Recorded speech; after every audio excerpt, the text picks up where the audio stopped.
minute de vérité, au plaisir de vous retrouver sur Sénégal 7 type programme bi nga xamante ni saa su ne dañuy am mbégte di ci ànd ak suñu invité pour votre plaisir yéen ñi nga xamante ni saa su ne yéen a safoo également suñu ay programme te nañu am mbégte ndara sekk ak jotaay ki nga xamante ni moom moo di le juriste Pape Amadou Mbaye ngir am li nga xamante ni moom moo di gis-gisam ci l'actualité politico-judiciaire. Pape Amadou, un plaisir comme toujours de te retrouver maa ngi lay nuyu te di la bàyyi nga nuyoo. Tout le plaisir est pour moi, Penda, maa ngi lay fay. di la remercier ci invitation bi.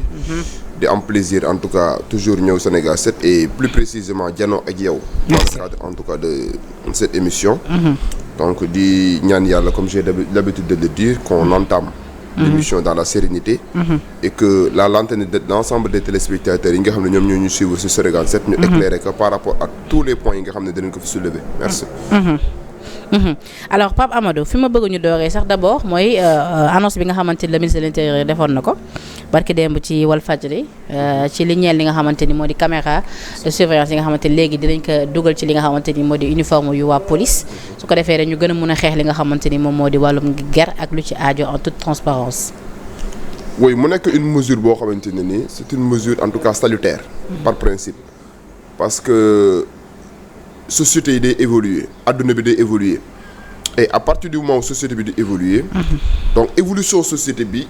bépp secteur d'activité daf ko war a yëg c'est-à-dire on doit faire de telle sorte que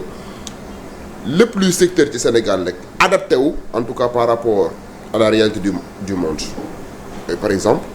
depuis fort longtemps da ngay constater ne par exemple la corruption dafa nekk leen na loo xamante ni nii dafa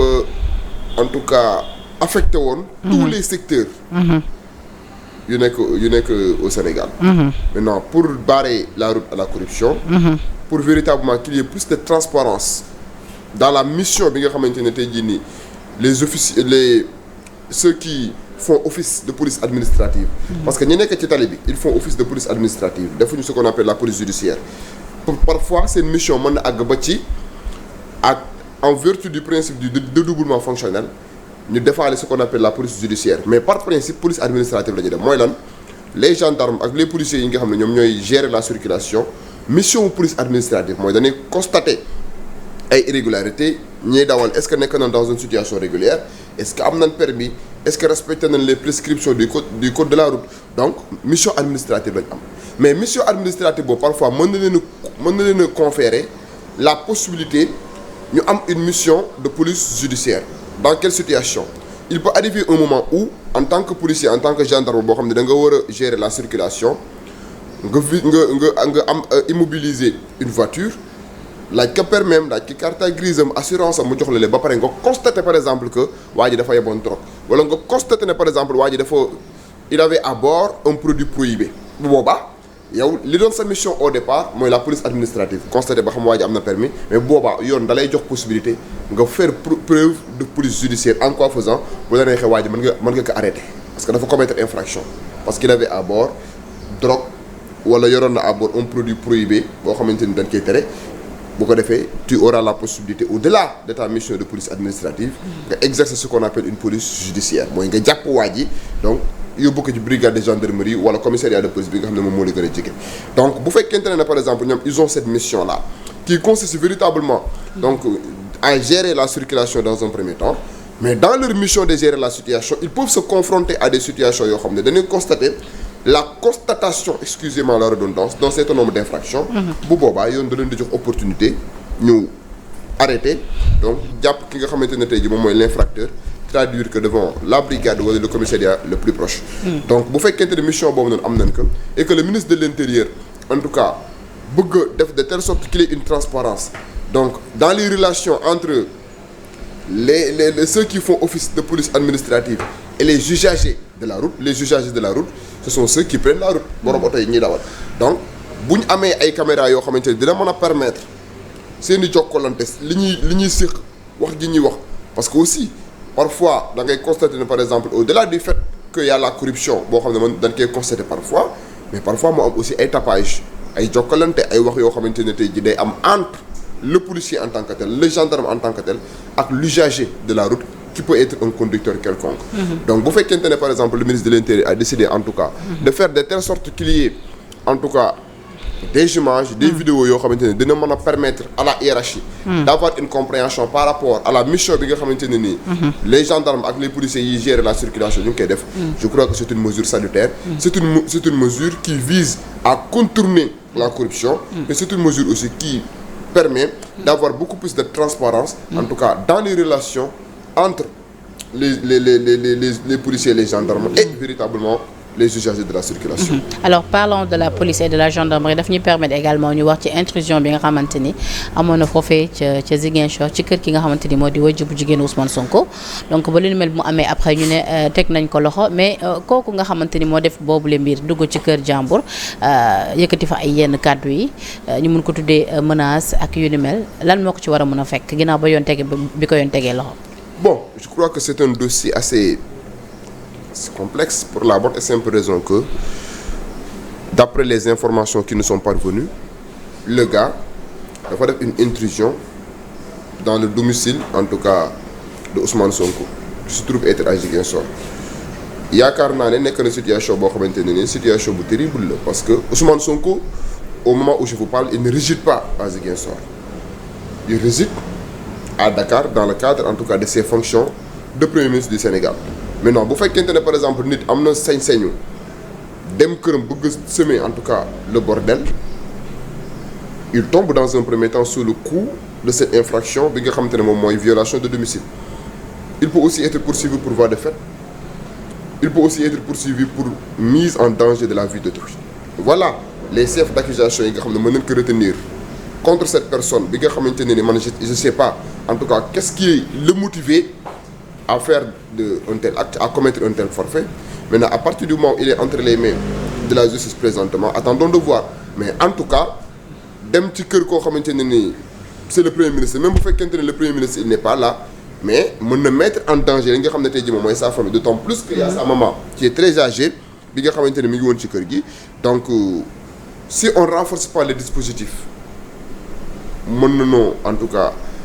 mën nanoo dem ba benn instant boo xam ne ay situation yi terrible mën na. mais donte ni ñi ngi naan yëkkatiwu fa gànnaay kon xëj na yoon war a mën a am clémence ci li nga xamante ni moom moo di ci moom. oui à partir du moment où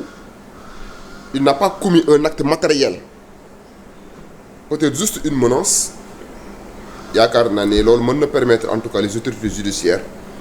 ñu clémentes. mais le fait est que mu nekk këru premier ministre. ndax lu ni mel du gën a diisal yëfe non wala ça n'a rien à voir c'est-à-dire ça n'a rien à voir parce que mu nekk ni mu ko defee këru premier ministre bu ko defoon beneen kër aussi c'est la même loi donc il n'y a pas un privilège boo xam ne ni code pénal danaan bu dee këru diw la wala këru diw la non infraction la d'accord ni mu ko defee tey jii nii kër waajuru jigéenu Ousmane Sonko bu ko defoon keneen aussi noonu la ko yoon di toppee donc le seul fait que tey jii mu commettre que ci këru Premier ministre du Sénégal mënul nekk une circonstance aggravante non d'accord et à partir du moment où comme ni nga ko waxee on n'a pas décelé un acte matériel boo xam ne ni def na ko buy wane ne par exemple moom il avait en tout cas carrément l'intention de faire mal man xaw ma loolu mën na nekk un motif boo xamante ne autorité judiciaire mën nañ ci sukkandiku en tout cas pour lui faire bénéficier d'un certain nombre de circonstances atténuantes. D'accord Donald Trump qui suspend l'aide américaine ban commentaire nga ci def laata ñuy dugg ci yeneen point. C'est une situation boo xamante ni mën nañ ci am deux lectures. La première lecture mooy aide américaine boobu noonu nekkul lu bon. parce que nous autres pays de l'Afrique avons besoin en tout cas de recevoir parfois de l'aide étrangère mu permettre ñu parce que suñu budget ndaw ndawaan yi mënuñu cee gérer lépp loo xam ne war nañ ko cee mën a gérer en tant qu'État donc on a besoin parfois de collaborer de coopérer avec des puissances étrangères yoo xam ne ni dinañ leen mën a permettre à travers une collaboration ñu aider ñu ci yu bari parce que ñoom ñoo ñu ëpp koom te mën na noo jàppale ci lu bari donc première lecture bi mooy dina xaw a am benn impact bu mu def ci Sénégal parce que loolu yaakaaroon nañ ko te yaakaar naa ne amoon na lenn loo xamante ne ni peut-être les autorités xalaatoon nañ ne somme yooyu bu ñëwoon foofu lañ ko waroon a injecté. Tout à fait. Donc si par exemple Donald Trump qui vient d'être porté au pinacle mu décider en tout cas suspendre loolu noonu dina créer un préjudice ci Sénégal ça c'est la première lecture. Mais la deuxième lecture mooy. loolu dafa war a interpeller en tout cas les pouvoirs publics ci lan tey bu leen nit di may benn affaire di la ko may war nga envisager dans l'avenir ne kooku bu demee ba banque loxoom quelle doit être la solution alternative. mooy lan il faut impérativement c'est une impérieuse nécessité pour nos pouvoirs publics de commencer par réfléchir par quel mécanisme nan la ñu war a mën a def ba commencer mettre en œuvre ay politiques yoo xamante ni danañu mën a permettre non pas ñu am une souveraineté à 100% parce que am une souveraineté à 100% mënul ne aucun pays au monde ne peut vivre en autarcie. ku la wax ne la par exemple man j'ai besoin d'aucune puissance étrangère c'est faux on a parfois besoin des puissances étrangères par rapport à des secteurs bien déterminés parce que Sénégal amagul doole amagul les ressources yoo xam ne mën na ko permettre présentement ni mu vivre en autarcie c'est-à-dire mu ne man na maa gérer sama lépp mais au moins mu permettre ñu xam ne à partir du moment où parfois yaakaar bi ngay am sur les puissances étrangères mën na tas donc comment on doit mettre en œuvre des politiques yoo xam ne dinañu mën a permettre nous autres pays de l'Afrique ci par rapport à des secteurs bien déterminés ñu ne secteur bii nii kat ñun soxlaatuñ ci ay aides yu jóge Europe et je crois que vaille au fur et à mesure ñuy dem dinañ dem bat dinañ résoudre en tout cas ce problème bi nga xamante ne tey jii nii kat ñu ngi ciy souffrir parce que aussi les gens peuvent dire que non mais loolu baax na sax parce que dinañu mën a permettre au moins ñu xam suñu bopp oui mais il est encore temps que les pouvoirs publics commencent par réfléchir en tout cas comment mettre en œuvre des projets de développement yoo xam ne dinañu mën a permettre ñu assurer suñu propre développement mais nag assurer suñu propre développement ça ne veut pas dire que nous on n'a plus besoin des puissances étrangères. Dire qu'on n'a plus besoin des puissances étrangères, c'est ignorer. C'est méconnaître véritablement importance bi nga xamante ne ni parfois aide étrangère boobu noonu ak collaboration bi ñuy collaborer ak certaines puissances étrangères mu ngi koy am ci certains pays africains. Non comme que ñoom ils ont le régime en place a toujours en tout cas brandi comme argument la souveraineté, faire de telle sorte au moins que ñu moom suñu bopp d'un point de vue économique. Parce que au Sénégal nous avons jusqu'à présent une économie extravertie boo xamante ne la plupart de nos ressources ça ne nous profite pas c'est des ressources en tout cas yoo xamante ne ni puissance étrangère yi lay gën a profiter que ñun donc comment maintenant on va mettre en œuvre une politique pour renverser cette tendance là ngoo xam ne danañu mën a permettre au moins ñu commencer nag di bay di dundee ñu commencer nag en tout cas gérer li nga xam ne moom mooy suñu ressources de telle sorte que même si les puissances étrangères buñ banquee seen loxo ci benn côté bi nous on aura la possibilité en tout cas de continuer de vivre tranquillement. D'accord alors à rappeler que ni annonce la bu nga xamante ni le PM Ousmane Sonko moom moo ko doon amal moo ko yëgal askan bi keroog bi ñuy amal li nga xamante ni moom moo di lancement wu deuxième phase l'eau potable pour tous foofee ca Kébémer. beneen ponk tey ci ñu xëyee ko xëtu yéen kay xëyee ko mu ñeel li nga xamante ni moo di le général Kandé. Alors ancien chef d'état-major de l'armée le général de brigade Souleymane Kandé ñi xamal ni dina jël fonction ni ki benn fan bu njëkk ci weeru mars atum 2025 bi ñu nekk comme nouveau attaché de défense et de sécurité près l'ambassade du Sénégal en Inde il prendra la place de Abdoulaye Traoré alors pour rappel xam nga ni coowal général Kandé moom bi ñu yëgee nii dañ ko affecté juróon na fi polémique bu rëy ba sax ñu bëri jàppoon ni loolu dina faire reculer tey jii régime bi pour ñu bàyyi ko ci beneen poste yóbbu ko ci beneen poste bu nga xamante ni en tout cas ñu bëri jàpp nañu poste yooyu la gën a yellool que fi nga xamante ni détaché nañ ko foofee ca Inde. Bon c'est un dossier en tout cas qui refait surface. Ouais. Et quand je dis que c'est un dossier qui refait surface, ça veut dire que lorsque le président de la République de l'époque avait pris la décision mu yóbbu le général Kandé fi nga xamante ne moom mooy Inde en tant qu'attaché de mission, il y a certains qui pensaient que c'était une sanction. Moi, j'ai pas la même lecture, j'ai pas la même appréciation, puisque quand on sert l'État, on ne sert pas l'État pour être dans le confort toujours. On sert l'État parce que en tant que digne citoyen du Sénégal, à partir du moment où nga am une mission costaud, nga porter en bandoulière, en tout cas le statut de général,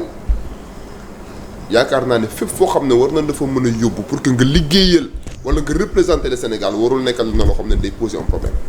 Donc à partir du moment où tey jii nii le président de la République bi nga xamante ne en terme de nomination en terme tey jii mu placer nit fu ko neex moom da ci am un pouvoir discrétionnaire amul kenn kum ciy laaj xalaatam amul kenn kum ci laaj avem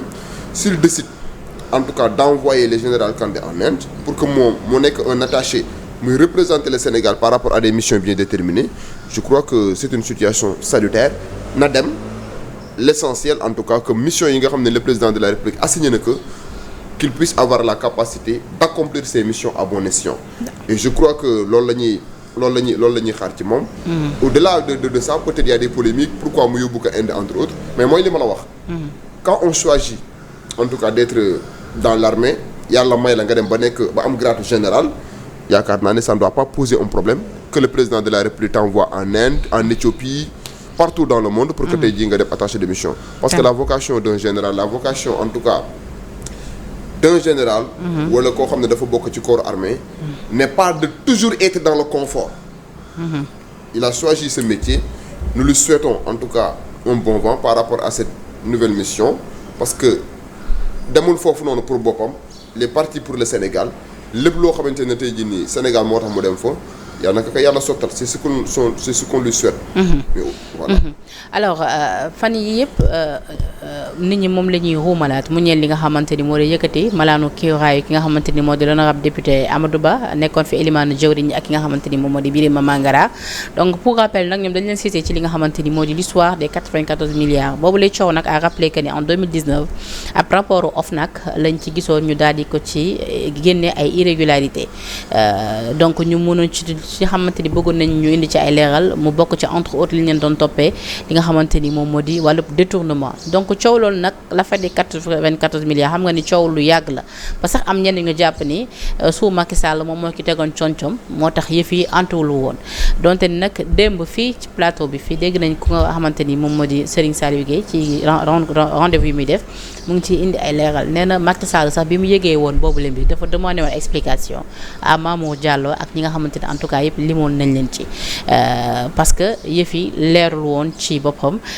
te it dëppoowul woon ak li nga xamante ni en tout cas ñu ngi ko doon xaar ci ñoom te ni ñu ko mën a tënkee ci moom nu ngi ko expliqué démb ñàkkoon cee am lu ko leer nag nee na moo waroon sax après ci ay jëmmi jamono ñu gisoon Macky Sall wàcce woon ki nga xamante ni moom moo di Amadou Ba ci jamono bi ñu ko dénk woon li nga xamante ni moo di wàllu finance mu nekk ay kàddu yi nga xamante ni démb le journaliste Serigne Saliou Gueye yëkkati na ko sur ce plateau mais bu nekk quand même affaire bu nga xamante ni mbir bu yàgg la Ousmane Sonko tamit yàggoon ci def ay révélation keroog bi mu amalee sorteem foofee ca Grand Théâtre mu waxoon ni dossier boobu bi mu ñëwee bokk na ci dossier yi mu fekk ci li nga xamante ni moom moo di table mais bu ñu demee tey ji ba di ci ruumalaat li nga xamante ni moom moo di yëkkati malaanu kiiraay qu'est-ce qu'il en est réellement sa jàngat. Merci Penda, je crois que tu as bien campé le sujet parce que c'est un dossier boo xamante ne nii depuis fort longtemps mu ngi rattrapé. Toujours on nous parle de l'affaire des 94 milliards. Toujours on nous parle de l'affaire des 94 milliards. Le peuple sénégalais a besoin, par devoir de vérité, d'avoir des explications par rapport à ce dossier. Au-delà des politiques. Le peuple d'abord, bi nga xamante ne ni ces fonds présumés, en tout cas détournés, appartiennent au peuple. Le peuple a besoin d'avoir des explications tangibles par rapport à ce dossier. Bi nga xamante ne ni depuis fort longtemps mu ngi defee la chronique. Mais non, à partir du moment où mu nekk un rapport de l'OFNAC, et je crois que le rapport est entre les mains présentement du parquet national auprès du pôle judiciaire financier. Si le pôle judiciaire financier décide par le canal en tout cas du parquet d'engager des poursuites, naturellement toutes les personnes impliquées, que ça soit Amadou Ba, toutes les personnes présumées impliquées, que ça soit Amadou Ba, que ça soit Birima Mangara, que ça soit Mamour Diallo bi nga xamante ni moom la ñu doon cité. Donc au devant et Tahirou Sarr. Oui. Donc toutes ces personnes yi nga xamante ne ni cité nañ leen ci. Elles doivent, ces personnes-là, en tout cas venir répondre. Mais non, il se trouve que parmi ces personnes-là. Parce que sëñ Sall lu mu wax mooy président Macky Sall li ko jaaxaloon mooy comment est-ce possible ci boobu la jamono alors que les lettres de confort dañ ko interdire woon fii ci Sénégal. Voilà léegi nag loolu c'est un argument de plus buy démontrer ne si l'ancien président de la République était assez perplexe, assez interloqué en tant que le président de la République nga xamante ni il avait à sa disposition tous les renseignements moom mu amoon en tout cas je sais pas il n'avait pas pris ses responsabilités parce que wax jooju mu doon wax doute yooyu mu doon émettre il avait la possibilité moom l'ancien président de la République que justice def travail maintenant comme que moom ci régime moom il avait accepté en tout cas de mettre certains dossiers sous le coude. Il y a de nouvelles autorités yoo xamante ne nii ils sont venus au pouvoir et à travers le triptyque jub jubal jubbanti ils ont décidé en tout cas de faire la lumière en tout cas sur tous ces dossiers yi nga xamante ne nii. doon na defee la chronique. bu fekkente ne ci dossiers yooyu da ciy am ay nit ñoo xamante ne ni en vertu en tout cas de leur mandat yi nga xam ne moom lañ am. parce que je tiens à rappeler qu'il y a 2 parmi les personnes précitées yoo xamante ne ni dañoo am mandat wu député. oui. alors que le parquet aussi puissant soit-il.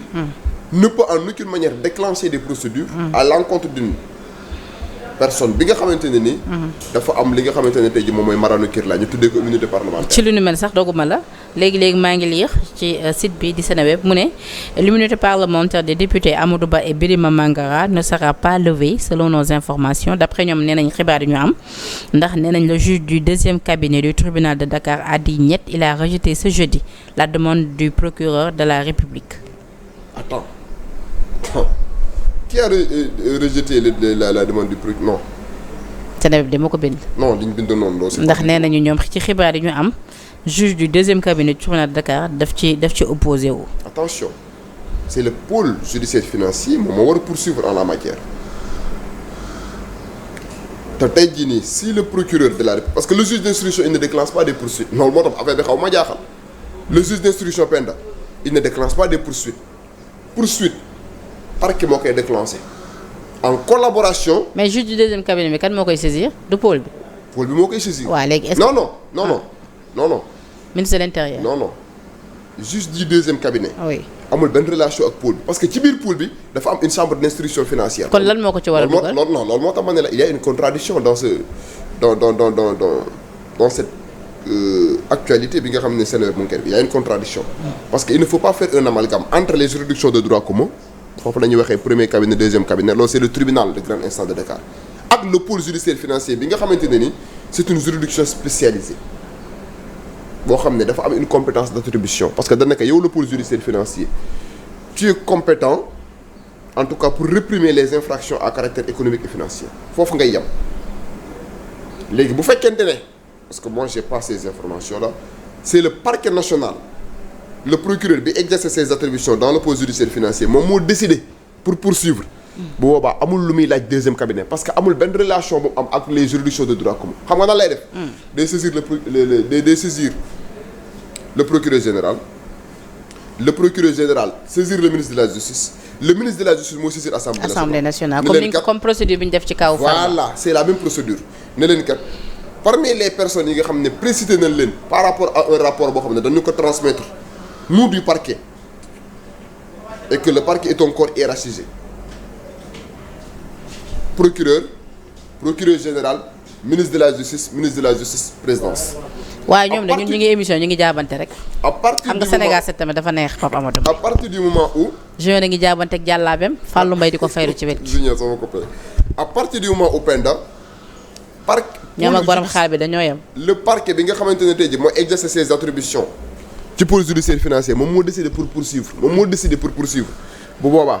ñoom amuñu benn relation boo xam ne am nañ ko avec les juridictions de droit commun ni ma la wax noonu lay demee. d'accord parquet national bi mooy saisir procureur général saisir ministre de la justice mooy saisir assemblée nationale ni leen kat dafa am benn dossier bu ma yor te dossier bi sax bu koy jox assemblée nationale di leen jox tous les éléments du dossier. te ci cas bi ci muy ci li nga xamante ni moo ñeel li ñuy ruumalaat ci mën na sañoo yegg ci levée immunité parlementaire bu Amadou Ba ak Birima Mangara yeggaguñu fenn fi nga xamante ni le ministre de l'intérieur nee nañ saisir na li nga xamante ni moo di assemblée nationale. non c'est pas ba mu war a yegg ci li nga xamante c'est le ministre de la justice oui autant pour moi le ministre de la justice yëgaguñ ko en tout cas kon dans ce cas là waraguñu war a mën a yegg ci 2e cabinet buy dugg ci yëf. non même bu ñu fa àggee sa du 2e cabinet mooy connaître la d'accord parce que ci biir pôle judiciaire financier bi am na chambre d'instruction financière 2e cabinet c'est devant les juridictions de droit commun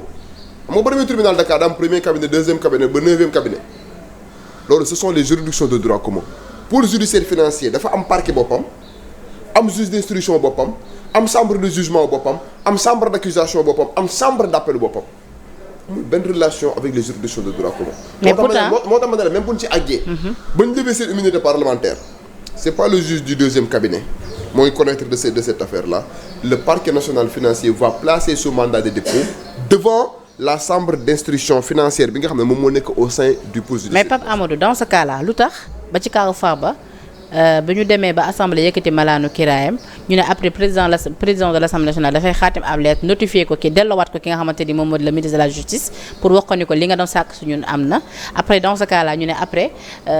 juge yi dañuy mën a accès ci ki nga xamante ni moom moo di Farba ngir mën a woyal enquête bi su fekkee ni pôle financier bi am na lépp lu nga xam ne composant yëpp yu mu soxla pour mën a amal liggéeyam pourquoi dans ce cas là après lever immunité parlementaire bi ñoom duñu delluwaat direct ci pôle financier bi. Non, attends, par rapport au cas Farba déjà,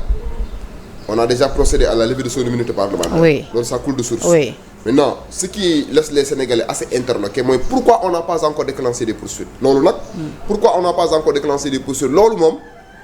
C'est la compétence exclusive de parquet bi nga xamante ne ni bu ñu waree poursuivre Farba ñu war ko jàpp moom moo war a émettre des ordres d'arrestation. donte ni léegi nag pourquoi mu yeex. donte ni nag tey déggoon nañu arrestation imminente. Voilà parce que sénégalais yi loolu moo leen jaaxal parce que Farba bi ñu levé immunité parlementaire am ci jour boobu noonu à la minute qui suit parquet bu ko neexoon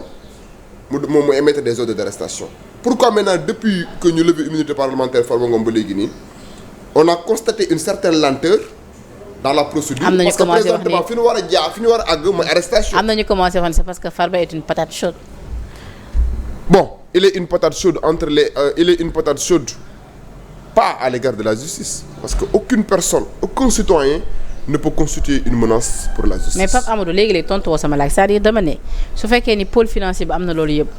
pourquoi tey ji bu ñu demee ba def procédure yëkkati malaanu kii raay nit ki duñ delluwaat yëf yi ci li nga xamante ni moom moo di pôle financier. mooy benn question boobu moo ma jaaxal yow question bi ngay posé wu nit ñi moo ñu jaaxal. parce que pôle financier bi yow nee nga am na lépp. parce que sur logique gu. lever immunité parlementaire Farba Ngom mais mooy son arrestation. La suite logique de la levée de l'immunité parlementaire du sieur Farba Ngom mooy lever nañ immunité parlementaire ba pare mooy sàkku naan ngeen lever immunité parce que dañ ko bëgg a jàpp non loolu la c'est-à-dire disons les choses telles qu'elles sont boo demandé à ce que ñu lever immunité parlementaire Farba Ngom c'est parce que le parquet li mu bëgg moo ñu jàpp Farba Ngom pour que mu leeral par rapport en tout cas à ce dossier bi nga xam ne mu ngi koy impliqué. enquête bi wóyal yoonam. léegi boobu ba léegi le parquet ne bouge pas le parquet national financier ne bouge pas maintenant on peut nous dire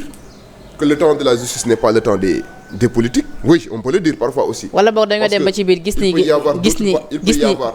d'autres paramètres peut-être en interne. oui justement foofu laa bëgg a ñëw à l'interne que ni mënees nañ cee déggee que ni kaawu Farba peut-être dafa dem ba ci biir laxasu ak yeneen ak yeneen et que sax mun na am link ak li nga xamante ni moo nekk di am nii muy l'affaire des 94 milliards bi ngi cité Amadou Ba yow. Voilà. parce que recevoir nañ fi docteur Niang mu ne depuis l'affaire des 125 milliards Moustapha Niang nee na moom c'est un voisin à Farba nee na depuis cette histoire chaque guddi Amadou Ba mu ngi ñëw kër Farba ay 2 heures du matin jàpp 3 heures du matin nee na moom gis na ko. ah mais docteur Niang boobu. léegi nag xam nga le parquet peut-être il détient des informations que nous autres citoyens ne détenons pas n'avons pas. léegi nag mooy li ma la wax sur logique bi mooy arrestation Farba te buñ ko arrêté ba pare. buñ ko arrêté. peut-être aussi loolu am na ci. et ça nga ne Farba buñ ko arrêté. obligatoirement dañ koy placer sous mandat de dépôt. juste procureur bi sax amul pouvoir d'appréciation. ah oui. oui peut-être aussi loolu moo tax ñoom ñu réticent ne balaa ñoo jàpp. nañ xaar tuuti je sais pas mais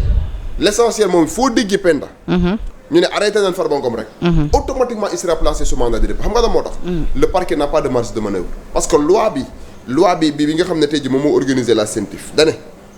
bu CENTIF paree rapport am ba saisir le parquet bi amul pouvoir d'appréciation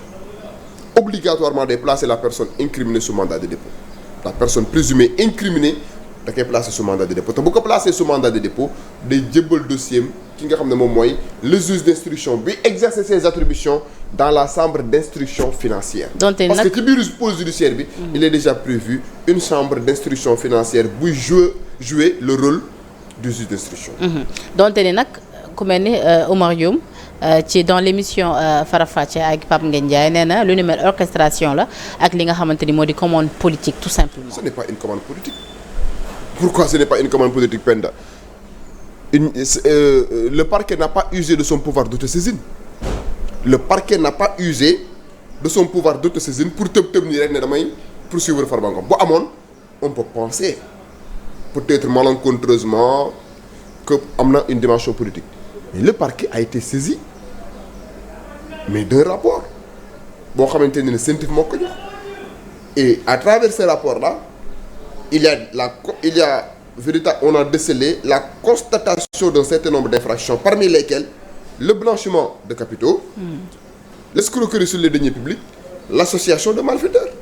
Et à partir du moment où le parquet, bi mu gisee rapport scientifique mu constaté ne par exemple am na ay xeetu ñaawteef yoo xamante ne ni il y a le blanchiment de capitaux, il y a l'association de malfaiteurs, il y a l'escroquerie sur les deniers publics, mais le procureur décide au sein du pôle judiciaire financier mais d'enclencher des poursuites. Donc il n'y a aucune commande politique. bu amoon politique. mais non seulement de respecter la levée la procédure de levée de son immunité parlementaire. parce que je tiens à rappeler que dans l'affaire Ousmane Sonko on a levé son immunité parlementaire mais avec une célérité extraordinaire. Mais dans le cas Farba Ngom, on a constaté que la procédure a été respectée du début à la fin. Et si c'était politique, bi ñu lever immunité parlementaire à la minute qui suit. Mais le procureur amoon na possibilité mu émettre des ordres d'arrestation. te boobaa du violer la procédure. mais ci cas bi bu ñu demee tamit ba naan Mamour Diallo actuellement dafa daw nekkul Sénégal et que am na sax ñu ne mu ngi Maroc. ak bu ñu xoolee li nga xamante ni moo di sur le plan diplomatique li ñu lié ak Maroc accord yi nga xamante ni am na suñu diggante ba sax ñenn ñi tey jii ku nekk Maroc mënuñu ko extrader kon dans ce cas là ni ñuy def ba mun a matale li nga xamante ni moom moo di mandat d'arrêt international bi nga xamante ni am nañu ne war nañ ko war a mun a lancer ci ka nga xamante ni moom moo di Mamour Diallo. ku nekkoon Maroc kenn mënu ko woon extrader mais récemment dans l'actualité on a constaté que le président de la République a ratifié benn convention boo xamante ne ni da doon dormir sur les trottoirs entre ñun ak Maroc bi que le président de la République ratifié je sais pas si vous êtes au courant de cette actualité bi que le président de la République ratifié tous les Sénégalais pensaient déjà au président Macky Sall parce que entre ñun ak Maroc amul lenn loo xamante ne ni amul lenn voilà entre ñun ak Maroc amul lenn loo xam ne en termes de lëkkaloo sur le plan judiciaire amoon na mais le président de la République dafa fekk benn dossier benn collaboration entre ñun ak Maroc bu doon dormir ci suñu tiroir depuis 2004. parce que bi loolu amee sax ñu bëri seen xel lu mu dafa dem automatiquement ci Macky Sall. nii est-ce que du pour extrader ko peut-être moo war a sax. ñu ratifié voilà léegi nag à partir du moment où le président de la République ratifié na que présentement et si le sieur Mamour Diallo se trouve être présentement au Maroc bu ñu émettre un mandat d'arrêt les autorités marocaines ont bel et bien la possibilité si elles exécutent ce mandat d'arrêt là. dinañ ko extrader indi ko Sénégal pour qu'il puisse se confronter à la machine judiciaire donc yaakaar naa ne présentement ni amatul benn obstacle entre ñun ak Maroc en termes d'extradition parce que le président de la République a ratifié li nga xam ne tey jii moom moo ñu lëkkale ak Maroc sur le plan judiciaire. Et en attendant ñoom Amadou Ba et autres dañuy continuer di woyal li nga xam moo di seen liggéey ci Assemblée nationale normale. Absolument à partir du moment où parce que député benn circonstance da nga ko mën a poursuivre sans lever immunité parlementaire am. mooy lorsqu'il est poursuivi pour une infraction flagrante flagrant délit bu fekkente ni li lay toppee flagrant délit la bu boobaa le procureur n'a pas besoin au préalable ñu lever sa immunité parlementaire pour que moom mu enclencher des poursuites mais à partir du moment où présentement nous sommes pas en tout cas dans le cadre de la flagrance et que les faits yi nga xamante ne tey jii moom lañ bëgg a toppee il y a toujours la présomption d'innocence les faits yi nga xam ne moom la ñu bëgg a toppee toutes ces personnes précitées c'est des faits complexes obligatoirement dañuy dem instruction donc de ce point de vue là à partir du moment où l'idée en tout cas d'enclencher la procédure de la levée de l'immunité parlementaire de l'ancien premier ministre et de l'autre là Birima Mangara est agitée à partir du moment où gisagul le ministre de la justice mener un acte dans ce sens là mën na noon njort ne kon foofu amagul dossier dans ce sens-là. D'accord alors à rappeler que ni assemblée nationale boobu ñu taxawee ni ki tey ci alxames bi juróom-benn fan ci weeru février tey ci 10h ca salle Marie-Joséphine Diallo du nouveau bâtiment ñu ngi doon amal li nga xamante ni moo di ndaje ak membre yu commission des finances et du contrôle budgétaire ci ginnaaw bi ñu leen convoqué ngir lu ñeel examen des projets de loi suivants projet de loi numéro 1 2025 portant réglementation bancaire intercommission finances et contrôle budgétaire affaires économiques projet de loi numéro 2 2025 portant réglementation de la microfinance ci assemblée nationale boobu nag ñun ñëpp suivre nañu barki Demba Ndiaye ki nga xamante ni moom moo di le président de l'assemblée nationale di El Malick Ndiaye bi ñu ko invité suñu naataango yu nekk groupe Futurs Médias donc am na ay mbir yu nga xamante ni wax na ko ci lu ñeel ci xar kanam bu yees bi ñu bëgg gis assemblée nationale wax na ci li nga xamante ni moom moo di gadget yi nga xamante ni député dinañ ko soxla nee na jënd nañ leen ay tablette ngir ñu gën leen mën a yombal ci li nga xamante ni moom moo di seen liggéey nee na également chaque député recevait 18 kilos de documents pour éventuellement éviter en tout cas digitaliser plutôt li nga xamante ni moom moo di liggéey bi mais nee na quant aux frais de mission il y avait un abus mu ne un député en déplacement pour 3 jours percevait une prise en charge de 5 jours incluant la veille du départ et le lendemain du retour mu ne cette pratique aussi tamit dañ ko dakkal foofee ci assemblée nationale mu ne biñ ko installé ba pare dafa wax député yi ni bépp député bi nga xamante ni bu joxewul li nga xamante ni moom moo di compte bancaire am du jot li nga xamante ni moom moo di payooru weeram bi loolu tamit bokk na ci li nga xamante ni ba mu ñëwee def na ko ci mu ne ci lu ñeel li nga xamante ni moom moo di oto yi Macky Sall bëggul woon jox député yi oto parce que wóoru ko woon ndax dina amaat li nga xamante ni moom moo di majorité à l'Assemblée nationale lu ni mel rek moo koy expliqué mais jàpp na ne député dañoo war a am oto ngir mu leen di yombal seen déplacement parce que ne dañu gis député bi nga xamante ni day dëkk fu sore waaye day obligé ñëw basé waa Dakar parce que tout simplement amul oto te lu ni mel du leen facilité li nga xamante ni moo di seen liggéey moo tax ñu jël décision ni malgré anam bi ñu fekkee réew mi sur le plan économique dinañ leen doter ñoom ñëpp de véhicules su ko defee ñu gën a mën a yobbal seen liggéey nee na également dorénavant benn député du jotati li nga xamante ni moo di indemnité de session s'il ne participe pas aux travaux des commissions en tout cas lii mooy mesures yu bees yi nga xamante ni moom njiitul assemblée xamal na ko ngir assemblée bu yees ci li nga xamante ni moom moo di fi ñu toll ni ci réew mi ban commentaire nga ci def. Je crois que Penda c'est une batterie de mesures prises par l'actuel président de l'Assemblée nationale boo xamante ne nii en tout cas man je suis satisfait de la posture adoptée par El Malick Ndiaye bi nga xamante ni nii il a décidé de redorer le blason, il a décidé de rehausser l'image de notre institution parlementaire parce que il y a une constatation qui est là mooy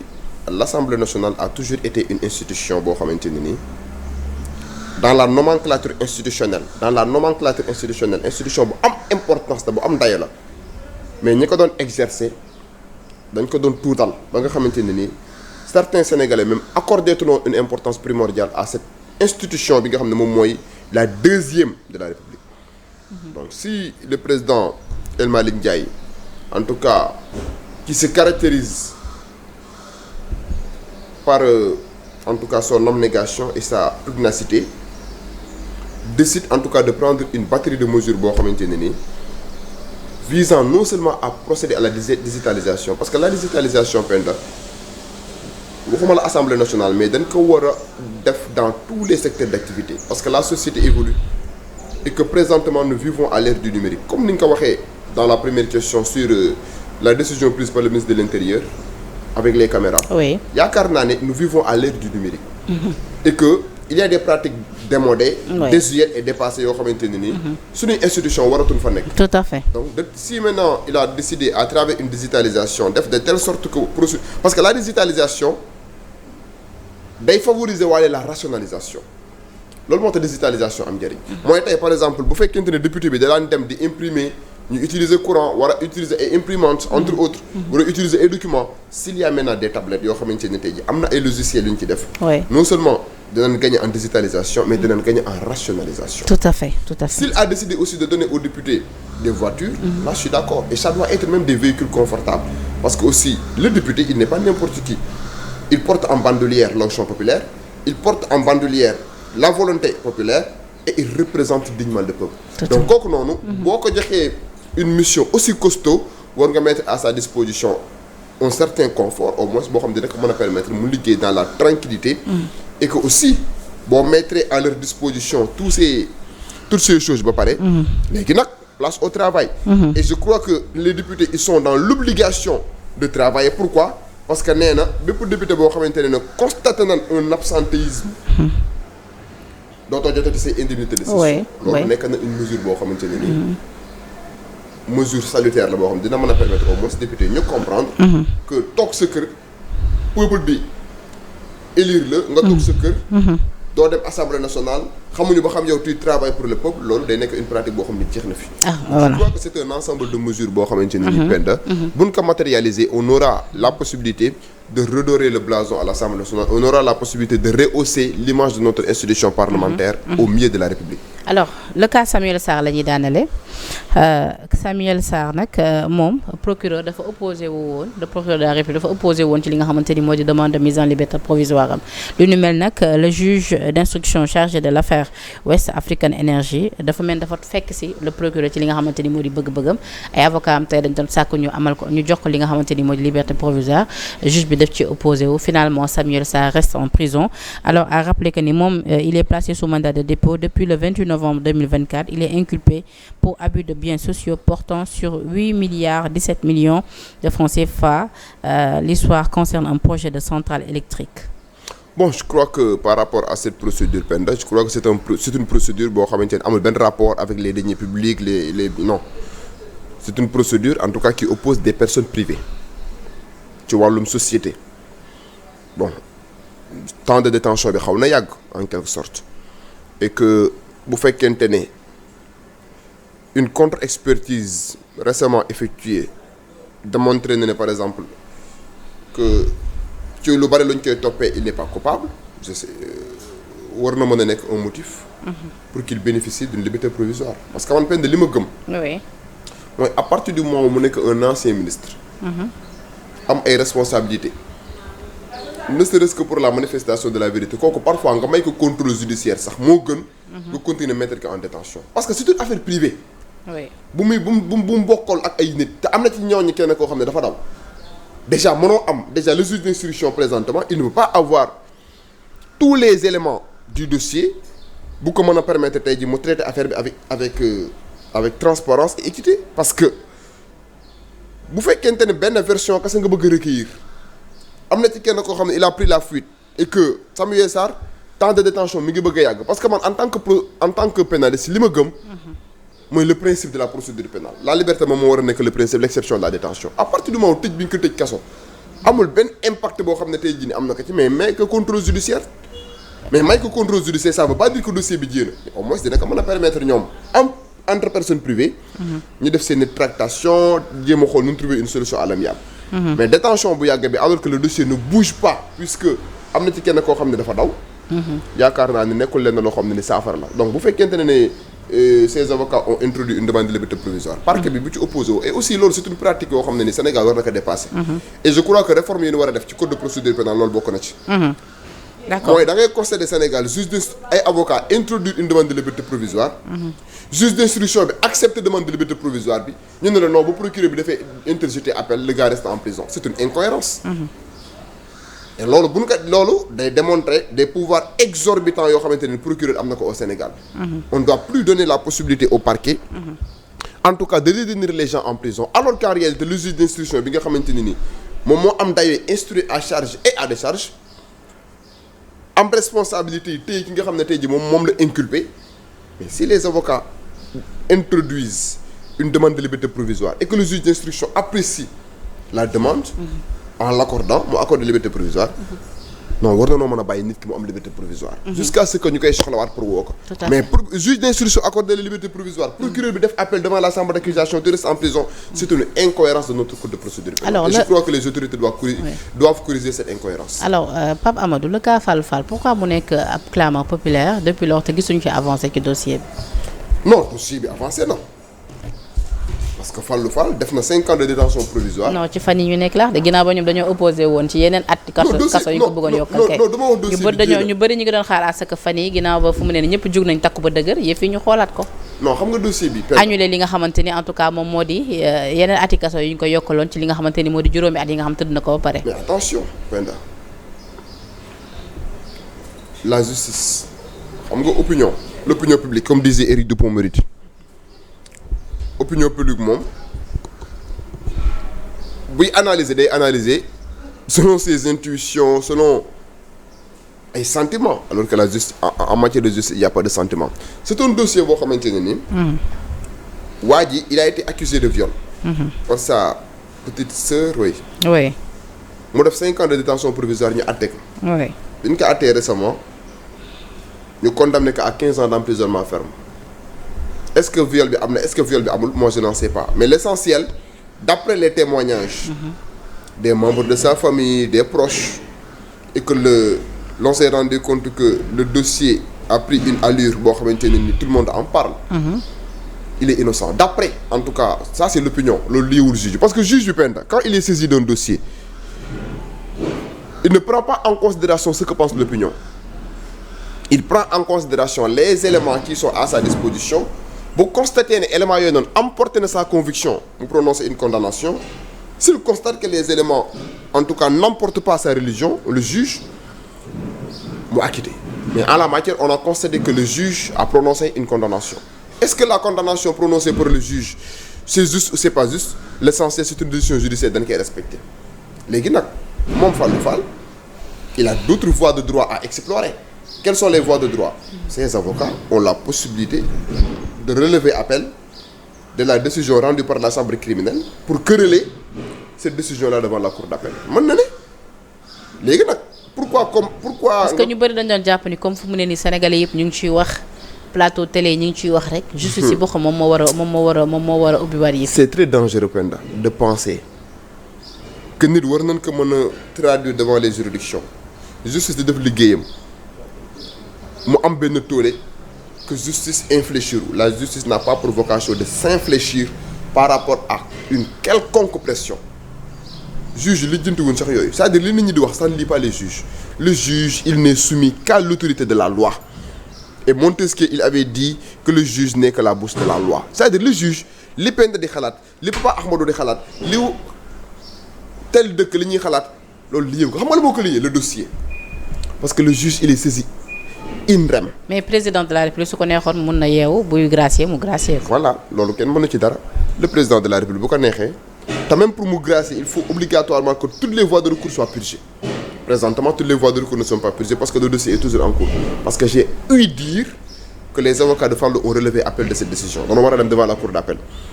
bu ñu demee cour d'appel nag ba cour d'appel ñaar la mën a am soit day confirmer la première décision wax ne Fallou leen koy toppee li chambre criminelle wax loolu moo am soit la cour d'appel rend un arrêt informatif mu weddi li nga xamante ne tey jii nii moom la chambre criminelle wax. est-ce que weddi woon ci automatiquement dañ ko bàyyi mu génn. non chambre criminelle cour d'appel mën naa weddi ne man 10 laa gis mën naa weddi ne man 5 laa gis mën naa weddi ne man li ma gis moo ñu acquitté ko. ça dépend léegi nag bu procédure bi jeexee le président de la République. léegi cour d'appel su waxoo loolu dañ koy indiwaat jugé waat ko. non devant la cour d'appel beneen jugement lay doonaat. waaw moom laa la wax de moo c'est-à-dire moo tax man la ndax bu cour d'appel bi xasee ba rendre jugement par exemple su cour d'appel waxoon man gisuma dara. ci li nga xamante cour d'appel waxoon ne man gisuma dara. oui attention procédure bi jeexagul de. lu ci des. beneen partie bi bu leen neexee ñu def pourvoi en cassation. non parce que du Fallou Fall kese de. beneen partie bi nag bu ñu def pourvoi en cassation. voilà tante boobaa man mi may génn wax voilà. xam nga ndax sama Fallou mi damaa bëgg mu génn. non ñun ñëpp nous souhaitons man Penda man ni ma gis ne bëgguma détention man li ma gëm mooy li ma la wax sànq ci kaw Samuel Sarr man su ma soñoon duñ tëj kenn liberté mooy principe exception mooy détention exception la war a nekk. nga xam nga ni tante Fallou bu defoon pourvoi dama koy fekk Mbour. moo tax ma ne la souhaitons en tout cas que la cour d'appel bu dee li nit ñi di wax am na si la cour d'appel estime. wala ma boole ko ak Rox. si la cour d'appel estime Penda en tout cas que. La première décision prise par la chambre criminelle est injuste. La cour d'appel a la possibilité de rendre un arrêt informatif mu weddi li chambre criminelle wax. Si à contrario la chambre criminelle de la cour d'appel estime que la première décision bi nga xam ne jël nañ ko à l'encontre de Fallou bi ko condamné à 15 ans. am na bu boobaa da koy confirmer par un arrêt confirmatif. léegi nag bu boobaa les avocats de Fallou am nañ aussi beneen voie de droit. et c'est la dernière voie. mooy man ñoom aussi mën noonu def bu cour d'appel confirmer la première décision mën noonu def pourvoi en cassation pour ñu dem cour suprême maintenant bu ñu demee cour suprême nag moom cour suprême du cour d'appel. cour d'appel day ñëwaat ci fay mais cour suprême ce qui l'intéresse c'est la règle de droit. alors Pape Amadou ça a été un plaisir comme toujours de te recevoir kontaan noonu na xam naa ne nag samedi doo mën a ñëw ci Carrefour parce que da nga am mariage dañuy takk asukaan ji. waaw samedi moom sama cousine bu baax sax dañuy maye muy Astou Kandji madame Thiaw. mu nekk Thiaroye-sur-Mer. donc yaayam ak sama yaay bokk ndey ak baay. ñu war ko takk mu nekk un événement d'une grande envergure parce que nit la ku baax koo xamante ni nii ci liggéeyam muy sage-femme da ciy dem ak abnégation comme dégg ne par exemple am nga lenn loo xam ne mu ngi lay métti wala dara rek dina jéem a def le tout ba lim ci mën a def comme saafara mu def ko ci. que ça soit au sein de la famille que ça soit caare ñëpp seedal nañ ko loolu. macha allah donc mu nekk nit ku baax. nekk sama rakk bu baax. donc war a mariage en tout cas samedi. donc mu nekk événement boo xamante ni nii maa ngi koy souhaiter en tout cas. asu bu sëyee ba dina tala ci waa koñ ba. Penda non elle va continuer en tout cas son travail. asu boo sëyee bul fàtte waa koñ ba de. elle va continuer son travail. donc di ko souhaiter en tout cas le meilleur. dans cette nouvelle union bi nga xamante ne nii. entreprendre nag ak son mari. Bouba Thiaw. donc mu nekk xew boo xamante ne daal en tout cas ñëpp ñu ngi koy waajal. samedi daal njëre ñoo xewle parce que man sama yaay. ak moom yaayam. ay njëre la. macha allah macha allah. alors Astou ñu ngi lay souhaiter un heureux ménage donc yow sois très heureuse ci sa vie bu bees bi vraiment Sénégal 7 yëpp tamit ñu ngi la koy souhaiter ndax Pape Amadou suñu Pape Amadou la moom lu mu nekk rek ñun dañ ciy nekk. bu baax a baax xam ma defaraat ni sama yére bi balaa tuuti mi gérer sama image di wax donc di leen remercier bu baax a baax ci kóolute bi ngeen ànd ak programme yu Sénégal 7 TV di leen jox dig daje ci yeneen i plateau d'ici là portez-vous bien jërë ngeen jëf. Penda def na émission bu neex.